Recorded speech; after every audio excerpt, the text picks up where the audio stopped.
ci jamono yi assemblée. mais nag war na la boo ko woowee yow war nga ko war na la mën a wuy si la invité la quand même. pourtant boole naa ko jaar naa ci Assane Mesere sama waa ji.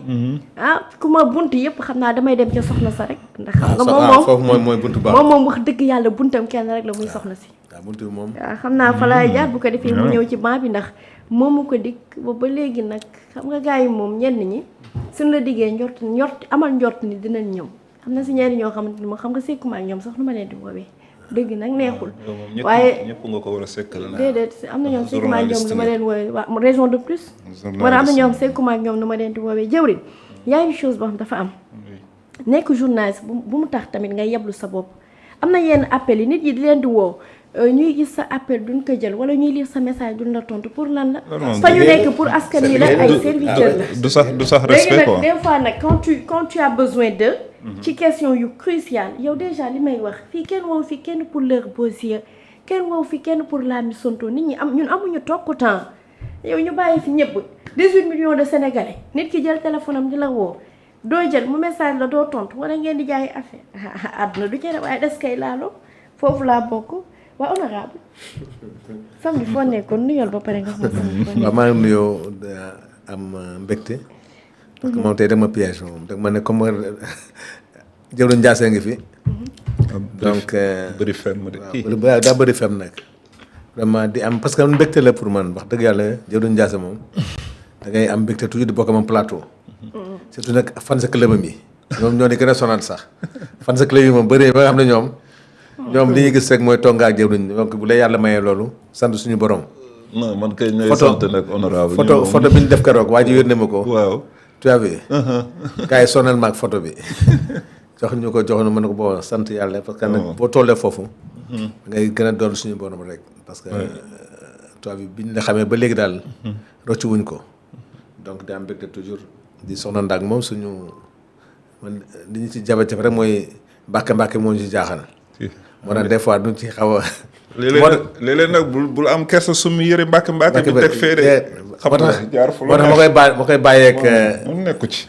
moom ma koy bàyyi Baara Ndiaye mais Baara moom den waxtaan moom Baara moom suñu xarit la suñu wóllare la bien que moom xam nga moom. maa bëggoon bëgg déedéet Cheikh Baara suñu waay la. maa bëggoon invitation bi.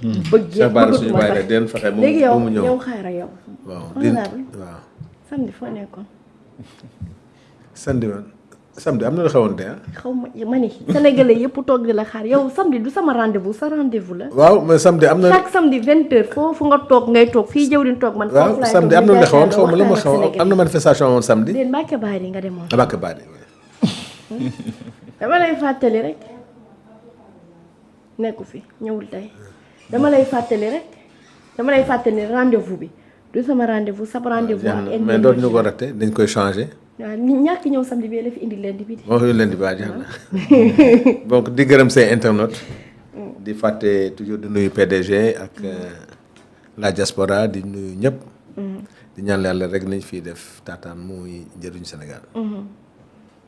muy lu am solo la soxna Marie Samb nuyu naa leen nuyu internet yi nekk di nga xamante ni ñoom ñoo nekk duñu suivre dinaa ñëw ci yéen léegi mais dañuy ñëw nag ci li nga xamante ni moo di waxtaan bi daal di koy tàmbale kàddu yi nga xamante ni moom mi di njiitalu Walfadjri daal dina koy yëkkati muy Cheikh Niass gannaaw nag ba nuy màggal lii di voilà 10 millième numéro bu Walf Quotidien Cheikh Niass nag daal dina si yëkkati ay kàddu déjà nee na Walfadjri gisagul boppam ci marché publicité yi donte maanaam mu doon secteur privé bi comme mu doon mbirum état nee na moom gisu ci boppam benn yoon ñàkk cee gis boppam sax dina tax nee na buñ ci wutul ay saafara dina commencé dàq ñenn ci dina amal daal ay licenciement massif maanaam ay dàq yu am doole ca boobu lay bërëb yemu ca itam nee na aide de la presse bi nga xamante ni dañ ko bloqué ci lu teguwul ci dëgg ci lu teguwul ci yoon moom ñaawlu na ko waaye yemu ca nee na mi ngi feddali daal ab solidarité ci groupe bi di groupe Futurs Médias surtout kii di Youssou Madjiguène Ndour ci boo ca duggee di nga gis bu baax ni mu ñëwee ci Youssou wax jaloore yi nga xamante ni Youssou Ndour def na ko et que li mu nekk di dund muy xitewu ko yu ni mel en tout cas Cheikh Niass daal ñëw na bu baax ci Youssou Madjiguène Ndour waaye xam le ne ni situation ba ñu nekk di dund ñoom ñi di Walf bu soppeekuwul ay dàkki liggéeykat dana ca am. Jawrin sa réaction ci yooyu li kàddu. donc man je suis d'accord que Cheikh Niass mën na réclamer li nga xamante ni mooy soxlaam ak problème am njàmbatam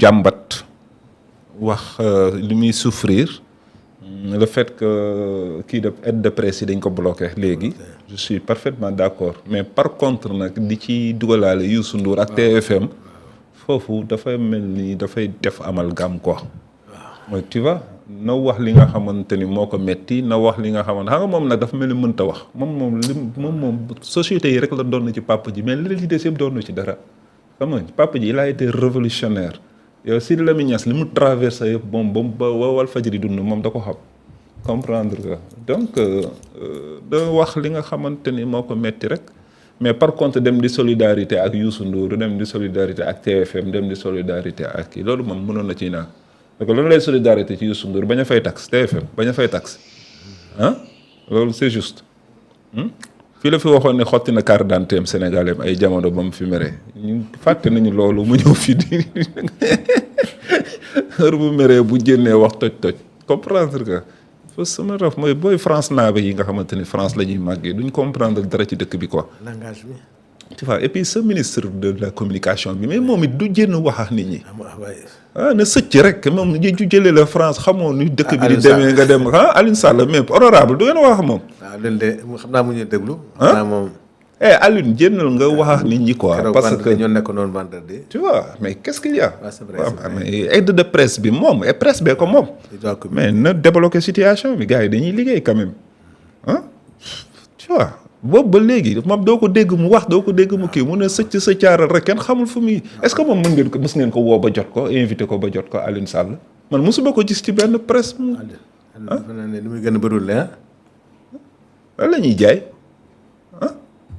tu vois France la nekkoon di massifier pour Pastef dugg fu nekk di wax ak ku nekk ba jot pouvoir bi mais kenn mënatu la jot pourquoi Alioune régler situation gars yi quand même tu vois lu tax nga bloqué aide de presse bi bu fekkee dafa am cause bu tax mu bloqué ko na génn wax cause bi na expliqué lan la na expliqué lan la mais mënul noppi rek mel ni un roi tu vois je ne sais pas hein c'est extraordinaire man suñu député yi je ne comprends pas suñu député yi ouais député yi lan lañ def ñoom mais il faut que ñuy wàcc di communiquer suñu ministres yi suñu députés yi suñu ministres yi suñu tu vois suñu directeur de société yi nañu wàcc ci population bi gouvernement bi li koy tax a avancer du état bi du kii peuple bi ñooy laxasaayu ku nekk bay waaram xam nga nit ku nekk sa secteur mooy sa njaboot sa secteur dañu war a am accès ci yow comprendre nga bu fekkee jafe-jafe dafa am nga waxtaan ak sa secteur comme ni nga amee njaboot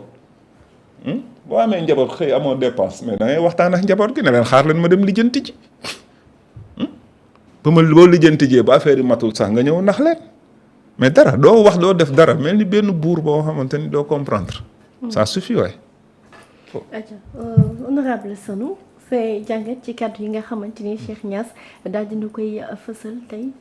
waaw mais li jëloon wax xam nga.